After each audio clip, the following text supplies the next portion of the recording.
Hello students, आप सभी का मेरे YouTube channel spark success academy में स्वागत है। और आज हम लोग क्लास 10th का जियोग्राफी पढ़ेंगे, है ना, जिसमें आपका जो चैप्टर शुरू था शक्ति या ऊर्जा संसाधन।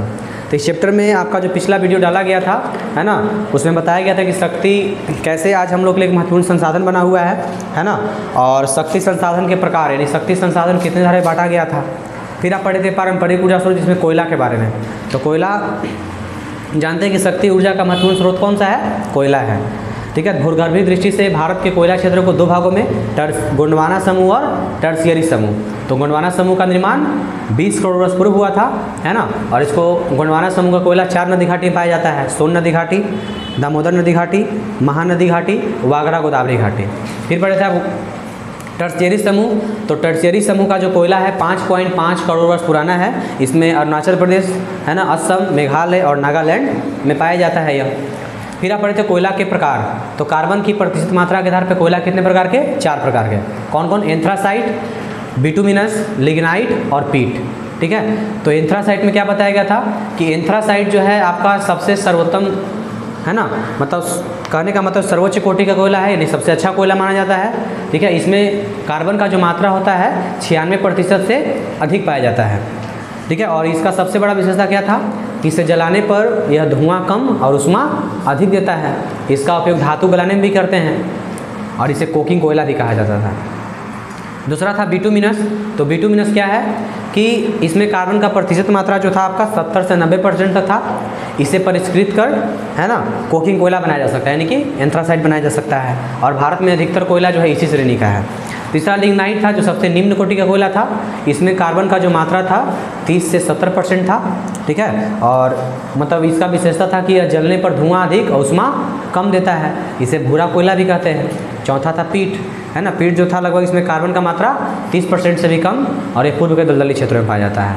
आज जो आपको पढ़ना है उसका नाम है गोंडवाना समूह का कोयला क्षेत्र।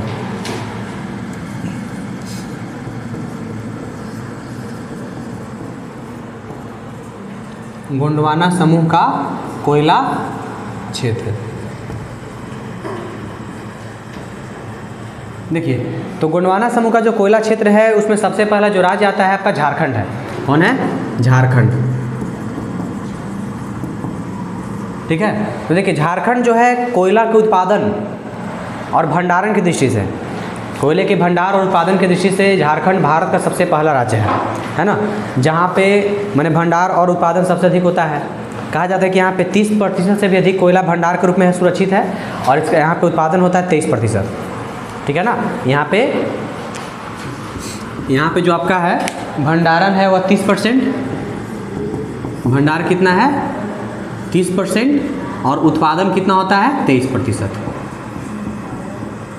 है ना। और ये उत्पादन की दृष्टि से भारत का सबसे पहला राज्य है। इसके अंतर्गत कौन कौन से? देखिए, झारखंड का जो झरिया है, बोकारो, गिरिडीह, कर्णपुरा, है ना, रामगढ़, रानीगंज कोयला क्षेत्र इसी में आता है। पश्चिम बंगाल का भी रानीगंज जो क्षेत्र है इसी गोंडवाना समूह में आता है। देखिए, तो धातु उद्योग में जो कोयला उपयोग किया जाता है, यानी कि एंथ्रासाइट जो उपयोग किया जाता है ना, दामोदर नदी घाटी में पाया जाता है। और इसी क्षेत्र से, यानी झारखंड से ही कोकिंग कोयला भी मिलता है। ठीक है। दूसरा आपका है छत्तीसगढ़। क्या है? छत्तीसगढ़।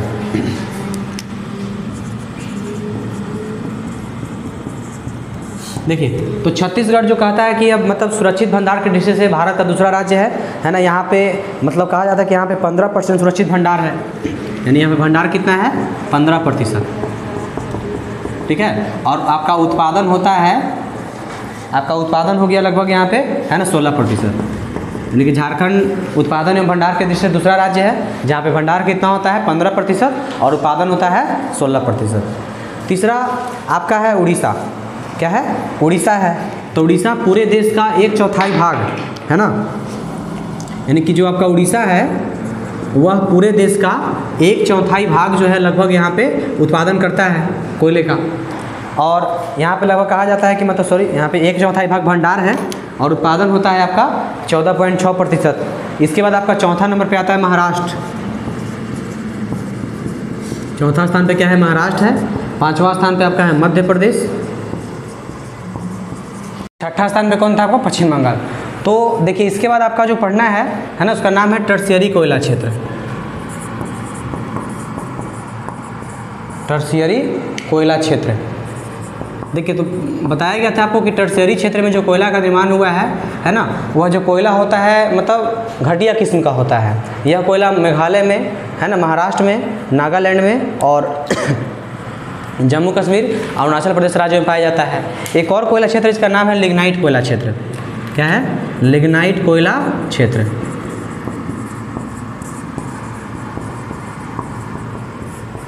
तो लिग्नाइट कोयला क्षेत्र भी जो होता है मतलब सबसे निम्न कोटि का कोयला है। यह इसमें नमी ज़्यादा होता है और कार्बन की मात्रा ज़्यादा अधिक मतलब कम होता है। मतलब इसमें नमी का मात्रा ज़्यादा है और कार्बन का मात्रा क्या है, काफ़ी कम होता है, इसलिए धुआं अधिक देता है और ऊष्मा कम देता है। तो इस तरह का जो कोयला होता है आपका तमिलनाडु के क्षेत्र में पाया जाता है और यहाँ पे 94% लिग्नाइट, मैंने तमिलनाडु में, मैंने पूरे देश का लगभग 94% जो कोयला है लिग्नाइट कोयला, वह तमिलनाडु राज्य में ही पाया जाता है। अब देखिएगा, अगर आपका जो दूसरा है ना, पारंपरिक ऊर्जा स्रोत का जो है ना, पहले कोयला पढ़े आप, दूसरा आपको पढ़ना है पेट्रोलियम के बारे में। किसके बारे में? पेट्रोलियम के बारे में। तो देखिए, पेट्रोलियम जो आपका है, पेट्रोलियम भी शक्ति संसाधनों में सबसे महत्वपूर्ण संसाधन है ना, शक्ति साधनों में सबसे महत्वपूर्ण संसाधन इसको माना गया है। ठीक है, और आधुनिक युग में कोई भी राष्ट्र पेट्रोलियम के बिना अपने है ना विकास का, अपने अस्तित्व का कल्पना नहीं कर सकता है ना। और मतलब पेट्रोलियम जो है कई तरह के उद्योग धंधों का कच्चा वस्तु भी है, कच्चा स्रोत भी है। ठीक है, एक तरीके से कहा जाता है कि इससे विभिन्न प्रकार की वस्तुओं का निर्माण होता है। ठीक है, जैसे गैसोलीन, डीजल, किरासन तेल, स्नेहक तेल, ठीक है, आपका दवाएँ, ठीक है, उसके बाद पेट्रोल, साबुन, कृत्रिम रेशा, प्लास्टिक। यानी कि देखिए, पेट्रोलियम जो आपका है सबसे मतलब शक्ति संसाधन का महत्वपूर्ण स्रोत है। ठीक है, और यह मतलब पेट्रोलियम शक्ति स्रोतों के साथ साथ अनेक उद्योग धंधे मतलब उद्योग धंधों में भी काम आता है। जैसे ही बताएं आपको, गैसोलीन में, डीजल बनाने में, केरोसिन तेल बनाने में, स्नेहक में, कीटनाशक तेल में, पेंट, दवा, साबुन, सब में पेट्रोलियम का उपयोग होता है। तो अगर हम भारत में बात करें तो भारत देखिए, भारत विश्व का मात्र 1% है ना, भारत जो है विश्व का मात्र कितना परसेंट, 1% पेट्रोलियम का उत्पादन करता है। कितना परसेंट करता है? 1% उत्पादन करता है। और भारत में जो सबसे पहले है ना पेट्रोलियम का जो तेल, पेट्रोलियम का जो मतलब पेट्रोलियम निकालने का जो क्षेत्र मिला, वो कहाँ मिला था? 1890 ईस्वी में, मतलब है ना डिगबोई क्षेत्र में तेल मिल गया। इसका पता तो चला था लगभग, मतलब तेल का कुआं खोदा 1866 में ही असम के घाटी में, लेकिन तेल क्षेत्र जो सबसे पहला बार मिला 1890 में है ना। उसके बाद 1959 में खंभात क्षेत्र में मिला, इसके बाद 1975 में मुंबई क्षेत्र में मिला। ठीक है ना, तो सबसे पहले 1866 में असम में तेल के कुएं खोदे गए। उसके बाद आपका जो है 1869 में यहाँ से असम के डिगबोई से तेल मिला, असम के यानी कि डिगबोई क्षेत्र से तेल मिला।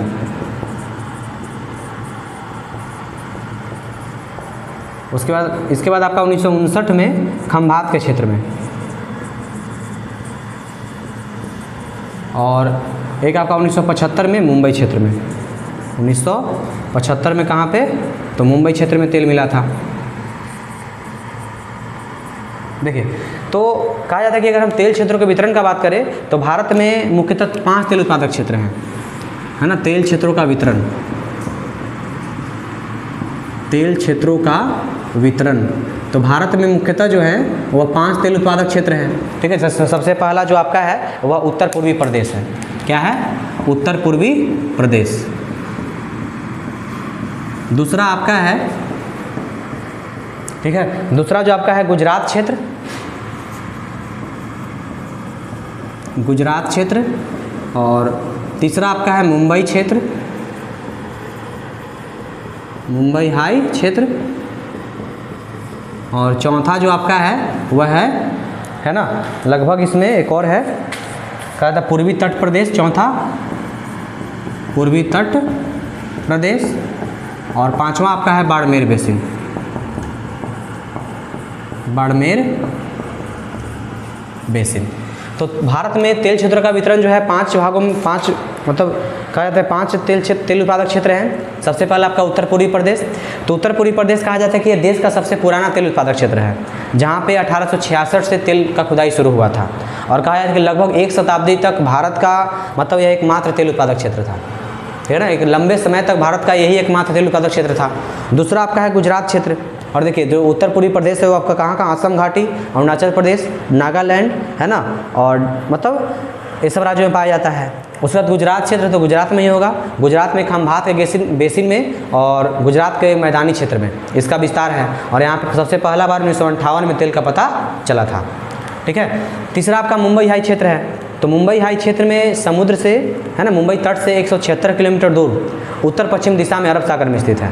और यहाँ पे तेल खोजने का कार्य शुरू 1975 में, और इसके लिए वहाँ पे एक समुद्र में, मतलब सुनिएगा, है ना, इसमें देखिए 176 किलोमीटर दूर उत्तर पश्चिम दिशा में अरब सागर में स्थित है ये क्षेत्र। और यहाँ पे तेल खोजने का काम कब से शुरू हुआ? 1975 ईस्वी से। और यह जो है ना, कहाँ पे है? तो लगभग ये समुद्र में सागर सम्राट नामक एक मंच बनाया गया है, जो एक जलयान है, और यह पानी के भीतर तेल के कुएँ खोदने का कार्य करता है। तो यहाँ से लगभग कहा जाता है कि यहाँ 80 करोड़ टन तेल होने का अनुमान भंडारित है ना। और इस तरीके से जो आपका जो चौथा प्रदेश है उसका नाम क्या है ना, पूर्वी तट प्रदेश। क्या है? पूर्वी तट प्रदेश। यहाँ पे आपका लगभग यह कृष्णा, गोदावरी, कावेरी नदियों के बेसिन और मुहाने के क्षेत्र में फैला हुआ है। पांचवा है बाड़मेर बेसिन। तो बाड़मेर बेसिन जो है आपका, यहाँ से भी कहा जाता है कि यहाँ पे 56,000 बैरल तेल का उत्पादन होता रहा है। ठीक है, 56,000 बैरल, यानी एक बैरल में 159 लीटर होता है ना। तो उसके हिसाब से आप लगा सकते हैं, यहाँ पे 56,000 बैरल तेल का उत्पादन हुआ, मतलब होता है। ठीक है। अगर देखिए, तो ये हो गया तेल उत्पादक क्षेत्रों का वितरण। अगर हम बात करें तेल परिष्करण, तेल परिष्करण यानी तेल को शुद्ध करने, क्योंकि देखिए जो भी तेल के कुएं से जो तेल निकलता है वह अपरिष्कृत होता है, अशुद्ध होता है ना। और इसलिए इसको पहले तेल शोधक कारखानों में ले जाया जाता है ना। और उसके बाद ही डीजल बनता है, तो कोई किरासन तेल बनता है, स्नेहक तेल बनता है, ये अन्य पदार्थ है, माने अन्य पदार्थ के लिए वस्तुएं प्राप्त होती है। तो भारत में सबसे पहले, है ना, जो तेल शोधक कारखाना लगा, है ना, 1901 में। 1901 में भारत, है ना, असम के डिगबोई में स्थापित हुआ। 1901 में असम के डिगबोई में प्रथम तेल शोधक कारखाना, है ना, प्रथम तेल शोधक कारखाना।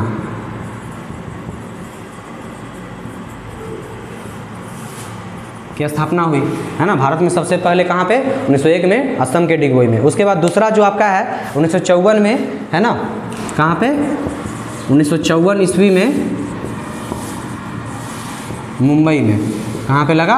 मुंबई में। तो याद रखिए कि भारत में प्रथम तेल शोधक कारखाना का स्थापना कहाँ हुआ? तो असम के डिगबोई में 1901 ईस्वी में। इसके बाद आपका 1954 ईस्वी में कहाँ पे? तो लगभग मुंबई में। और है ना, इस तरीके से टोटल पूरे भारत में लगभग 18 देश में 18 तेल परिष्करण केंद्र कार्य कर रहे हैं। वर्तमान समय भारत में 18 तेल परिष्करण केंद्र कार्य कर रहे हैं। ठीक है। तो ये रहा आपका तेल परिष्करण केंद्र का इतिहास, है ना। यानी कहने का मतलब है कि देखिए तेल परिष्करण जो होता है, कोई मतलब कुओं से जो तेल निकलता है वो शुद्ध होता नहीं है, इसलिए शुद्ध करने के लिए तेल शोधक कारखाना का स्थापना किया गया। तो सबसे पहले कहाँ पे? 1901 में असम के डिगबोई में स्थापना हुआ। उसके बाद 1954 में मुंबई में। और इस तरह से हमारे देश में आज जो है लगभग पूरे देश में लगभग 18 तेल परिष्करण केंद्र कार्य कर रहे हैं। ठीक है। तो आज आपका इतना ही रहेगा इसमें, और अगले दिन जो है आपको इससे आगे मतलब प्राकृतिक गैस के बारे में आपको बताया जाएगा।